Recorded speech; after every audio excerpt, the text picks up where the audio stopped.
So when it comes to OnlyFans, it is a very, very lucrative market space. The amount of money that some of these girls make on OnlyFans, and also small amount of dudes, because you'd be surprised of how many guys actually do have OnlyFans, and because there's not many of them on there, they actually can make quite a lot of money. But the people that are on OnlyFans, specifically, I'd say like the top 10%, because if you really think about it, majority of the people that are on OnlyFans actually don't really make a lot of money. It's only really that like top 10 to 5% that are really making like the big bucks. When it comes to OnlyFans, because there's so many people on there, you kind of have to keep pushing the limits in order to be different, in order to stand out, in order for people to keep subscribing to your OnlyFans. And obviously when it comes to that, when it comes to pushing the limits, especially in a space like that, it comes a very slippery slope, and it can come to very degrading situations. And that has to do with this girl right here. Her name is Lily Phillips,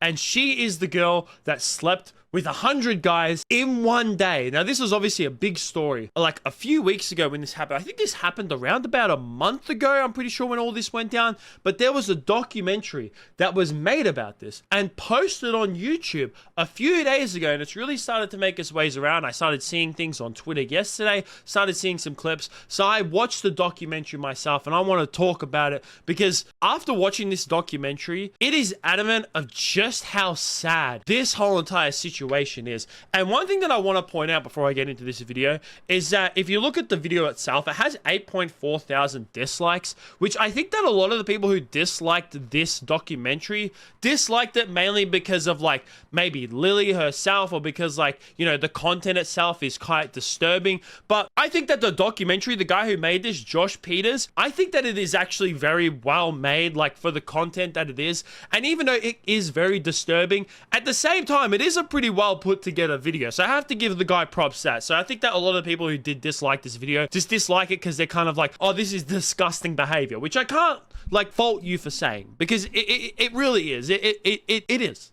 It really is. But besides that, it is a well put together video. So I have to give the guy props to that. And I'm not going to be showing many clips in this video either. So I highly recommend you go and watch the documentary before continuing this video, because we're really just going to be talking about it. I am going to show one clip because it is one clip that's been making its ways around the internet, and it's probably the clip that's been talked about the most out of this whole entire documentary. But when it comes to the documentary itself, obviously Lily talks, like the whole entire documentary is from before this all went down to during it's going down and then after it's going down. And before it goes down, she goes through the process of how she became OnlyFans. She talks about it, saying that she just started off to try and make some money when she was at university, and then it started to like, just become such a big thing, and she started earning so much money off it that it became a full-time job. And in this time, she also mentions about how her parents know what she's doing, including her father, and she also speaks about how some of her father's friends know about what she's doing, and also that her father's friends have spoken to him that they have seen her online doing this stuff, and they've actually seen her OnlyFans, which to me, I mean, if I was her dad, I would feel extremely disgusted. Like, I honestly feel bad for the dad to have to, like, hear that from some of his friends. Because, like, you can't lie that hearing from your friends that they've seen your daughter in disgusting, like, in very sexual manner would be extremely disturbing. And I would feel like, even though she says that her parents are proud of her, I mean, as a dad, you would obviously feel, especially a lot of men would feel like they have 100% failed their daughters, especially hearing it from their friends as well. Then she goes through her daily process. They film a bit of behind the scenes of what she does with OnlyFans. I mean, a couple of times when they were like showing of like videos that she was filming, I felt awkward and I had to like skim through it. Then they go through the whole entire process of setting up this whole entire 100 guys in one night situation. And there was a lot of men that signed up for this. A lot of guys who signed up. I mean, rightfully so. Like, I'm not gonna like, I'm gonna be honest here. She's not a bad looking girl. She's really not. Is she like, the greatest looking girl? Is she like the sexiest looking woman ever to exist on this earth? No, but she's still a good looking girl. I mean, if you were out on a night out and, you had struck up a conversation with her, say at a bar, say if like, you didn't know who she was or she was an OnlyFans model, and you were just out one night and you saw her and you struck up a conversation with her, you would 100%, if you're a dude, you'd be like, damn, this girl's kind of cute. I would try and sleep with her. Like that's 100%. Like, I can't lie about it. So to be honest, it doesn't surprise me at all that she got a lot of guys signing up to like do this. So apparently at one point, like within the first day, she had like 2,000 people apply to sleep with her during this 100 guys in one night. And then the whole entire thing went down. During it, they weren't like allowed to film inside the building because there was a lot of people coming in and out. They had to get security, and they were talking to people as they were coming out. And a lot of the guys who were talking about it, some of them seemed a bit like, you know, kind of like weirded out by the whole entire situation. I mean, rightfully so. If I was involved in this, I mean, if you're like literally they're just waiting your turn to sleep with a girl, you get 5 minutes and then you're out, and then another guy comes through. I mean, it's definitely a bit of an awkward situation. I mean, beforehand, like when I was watching it, I was thinking to myself, would I sign up for something like this? Like if I was in the area and I was like, hey, do you want to sleep with this girl who's sleeping with 100 guys in one night? At first I was like, no, I'd just be like, yeah, maybe I would. But then after seeing like it all go down and some of these guys coming out and like really thinking about it, honestly, I don't think I actually would. And then we get to the aftermath of it. And this is the clip that's making its ways around on the internet.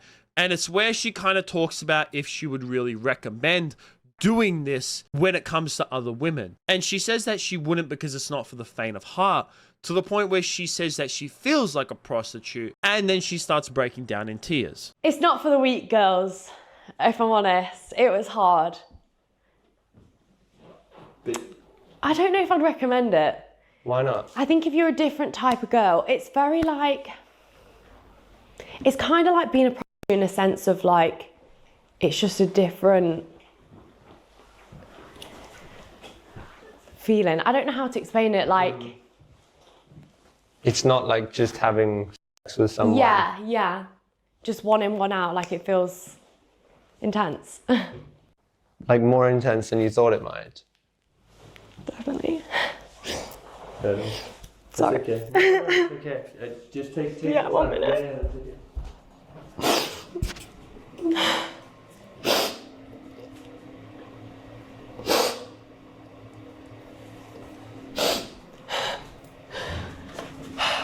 Now, after this clip of her, like, crying, she goes on to mention that one thing that she, like, you know, felt bad about is that she wanted to make sure that she felt like every guy felt special, that they did enjoy their time, that they didn't go away walking away from this feeling like they didn't have a great time, feeling that they weren't appreciated, feeling like, you know, she wanted to make sure that every single guy, she was treating them with enough respect. And that's almost like what you get the conceptions of it as, like, oh, maybe she was crying about that. But the real way that she's talking about it beforehand, where she's saying about how she felt and how she wouldn't recommend this to other girls because it can be very hard on you and you almost feel like a prostitute. Honey, it's because you are. That's what this whole entire situation was. A lot of these guys who slept with her, if not all of them, were subscribers to her OnlyFans. That's how they know about her. So really, they kind of are paying you for this service. You are, at the end of the day, that is prostitution.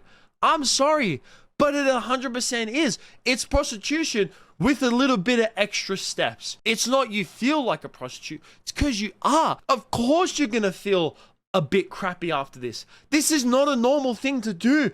100 guys in one night? In one entire day? That's just disgusting. Like, when it comes to girls who do corn and any other type of OnlyFans and stuff like that, to a certain extent, you know, I kind of give them a little bit of props. I have to be like, you know what? Not every person can do that. And you're obviously going to be looked down upon for the rest of your life, no matter what. And to a certain extent, I mean, kind of deserved. Let's be a little bit honest here. But I definitely think that there is some limits. And this is 100% one of them. I mean, this is not a normal thing. At one point, she starts talking about how she feels like she was dissociating. Like her, like, you know, she just felt like she was like dissociating from where she was.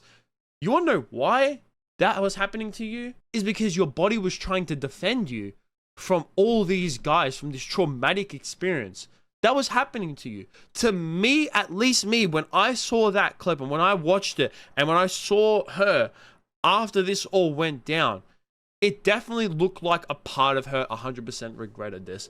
And I feel like maybe she doesn't realize that she regrets it right now, but I feel like in time to come, she's going to 100% regret the decisions that she has made during this time. If you want to make an OnlyFans, that's 100% fine. You can do what you want. But like I said, there's a limit to everything that you do. And this, I definitely think that this whole entire situation, like, she went way too far with this. And you could see by the way that her body language was after this all went down. And you would think that because, you know, the way that she acted after this, that would be it. But no, she's actually going as far as she is apparently, and I really think that this might just be like some kind of stunt and some kind of way to promote her OnlyFans. And I don't think it's going to happen. But she says that she's going to try and do 1,000 guys in one day. And I don't see that happening. I'm sorry, but like when I was watching this, she said that she was struggling to get through the 100 guys. You know, not necessarily, she didn't mention about like her body or anything like that of like, oh, my body was like struggling to get through it. It was more for like a time thing of like, oh, it was like, you know, trying to get through 100 guys in like a certain amount of time was very tough. So to do 1,000, yeah, I really don't see that happening whatsoever. And before I end this video, I just want to point out this article that I saw that made its way around Twitter. And I mean, it's so obvious by the writer itself, because if you look at the profile picture of this writer, Julie Bindel, where the headline of this, it says, "Shame on the men exploiting Lily Phillips." Yeah, that's just another woman of not taking accountability. These men didn't exploit her. If anything, she exploited these men for their loneliness and their money to make content off them. So, no, they did not exploit her. If anything, if anyone exploited anyone, she exploited them. Stop it, woman. Stop. Don't be doing this. But that's going to be it from me, guys. I would definitely like to hear what you have to think about this whole entire situation down below. This is extremely wild. I mean, I remember when this first all went down and I first heard about this, but this documentary, like, it's really sad. Like it really is. It's a well put together documentary by the guy who filmed it and made it. But in terms of the content of it itself, yeah, it is an extremely sad documentary to watch. But that's going to be it from me, guys. Make sure you like, subscribe, all that kind of stuff. Peace out.